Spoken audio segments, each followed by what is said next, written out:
আপনারা দেখছেন TVN 24 news network. সবশেষ আপডেটে স্বাগত জানাচ্ছি আমি শোয়েব আক্তার। প্রেসিডেন্ট হিসেবে দ্বিতীয় মেয়াদে দায়িত্ব নেওয়ার পর ডোনাল্ড ট্রাম্পের ব্যক্তিগত সম্পদ ও ব্যবসায়িক আয় রেকর্ড পরিমাণ বেড়েছে।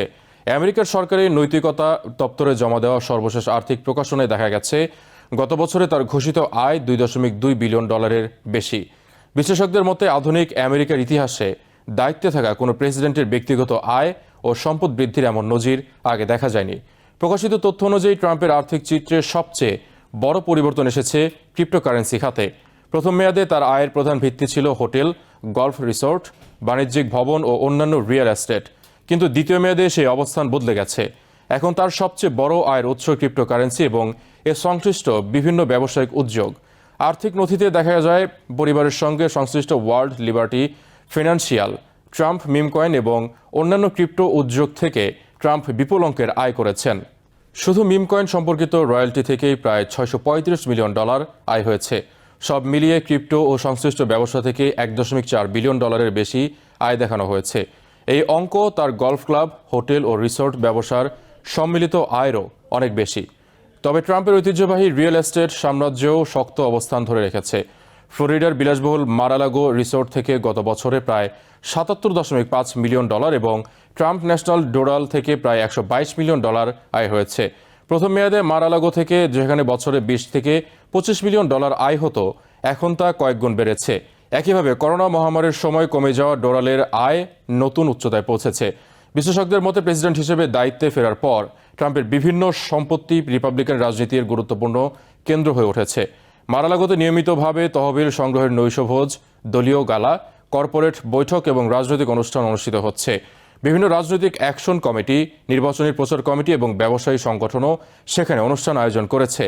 মার-আ-লাগোতে সদস্যপদের প্রাথমিক ফিও উল্লেখযোগ্যভাবে বাড়ানো হয়েছে। কয়েক বছর আগে যেখানে সদস্য হতে তুলনামূলক কম অর্থ লাগত, সেখানে বর্তমানে প্রাথমিক সদস্যপদ ফি $1 মিলিয়ন উন্নীত করা হয়েছে। তবুও ক্লাবটিতে সদস্যপদ নেওয়ার আগ্রহ কমেনি। পর্যবেক্ষকদের মতে প্রেসিডেন্টের ঘনিষ্ঠ পরিবেশে উপস্থিত থাকার সুযোগ পাওয়াই অনেকের জন্য বড় আকর্ষণ।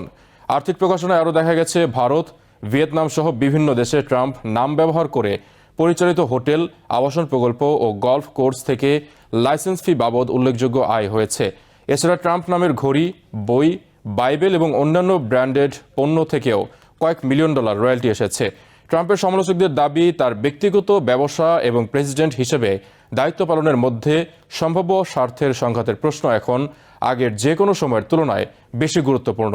তাদের মতে বিশেষ করে ক্রিপ্টোকারেন্সি শিল্পের নীতি নির্ধারণে প্রশাসনের ভূমিকা এবং একই সময়ে সেই খাত থেকেই প্রেসিডেন্টের বিপুল আয়, এই দুই বিষয় একসঙ্গে নতুন বিতর্ক তৈরি করেছে। কয়েকজন নৈতিকতা বিশেষজ্ঞ বলেছেন, অতীতের প্রেসিডেন্টরা সাধারণত সম্ভাব্য স্বার্থের সংঘাত এড়াতে ব্যক্তিগত সম্পদ বিক্রি করেছেন, ব্লাইন্ড ট্রাস্টে দিয়েছেন বা ব্যবসা থেকে নিজেদের সম্পূর্ণ আলাদা রেখেছেন। ট্রাম্পের ক্ষেত্রে ব্যবসার মালিকানা পরিবারের নিয়ন্ত্রণে থাকলেও তার ব্র্যান্ড, সম্পদ ও নতুন বিনিয়োগ থেকে আয় অব্যাহত রয়েছে। ফলে প্রেসিডেন্সি এবং ব্যক্তিগত ব্যবসার সীমারেখা নিয়ে প্রশ্ন উঠছে। অন্যদিকে হোয়াইট হাউস এসব অভিযোগ প্রত্যাখ্যান করেছে। প্রশাসনের মুখপাত্র আনা কেলি বলেছেন, প্রেসিডেন্ট বা তার পরিবারের সদস্যরা কখনোই স্বার্থের সংঘাতে জড়াননি এবং প্রেসিডেন্টের প্রতিটি সিদ্ধান্তই আমেরিকান জনগণের স্বার্থ বিবেচনায় নেওয়া হয়। প্রশাসনের দাবি, ট্রাম্প দৈনন্দিন ব্যবসা পরিচালনায় যুক্ত নন, সেই দায়িত্ব তার সন্তানরা পালন করছেন।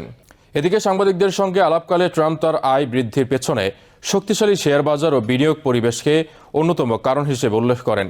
তার দাবি, বাজার ভালো করলে শুধু তিনিই নন, সাধারণ বিনিয়োগকারীরাও লাভবান হন। একই সঙ্গে তিনি বলেন, তার অর্থ পরিচালনার দায়িত্বে থাকা ব্যক্তিদের সঙ্গে তিনি সরাসরি কাজ করেন না। বিশেষজ্ঞদের মতে ট্রাম্পের দ্বিতীয় মেয়াদে ব্যক্তিগত সম্পদ বৃদ্ধি, ক্রিপ্টো ব্যবসার বিস্তার এবং একই সময়ে সেই খাতে নীতি নির্ধারণের প্রশাসনের ভূমিকা আগামী দিনগুলোতেও আমেরিকার রাজনৈতিক ও নৈতিক বিতর্কের কেন্দ্রবিন্দু হয়ে থাকবে। কংগ্রেসে এই বিষয়ে আরও নজরদারি ও নতুন আইন প্রস্তাবের দাবিও ইতোমধ্যে উঠতে শুরু করেছে। নিউ ইয়র্ক থেকে সম্প্রচারিত টিভিএন 24 টেলিভিশন বিশ্বজুড়ে বাঙালির কণ্ঠস্বর।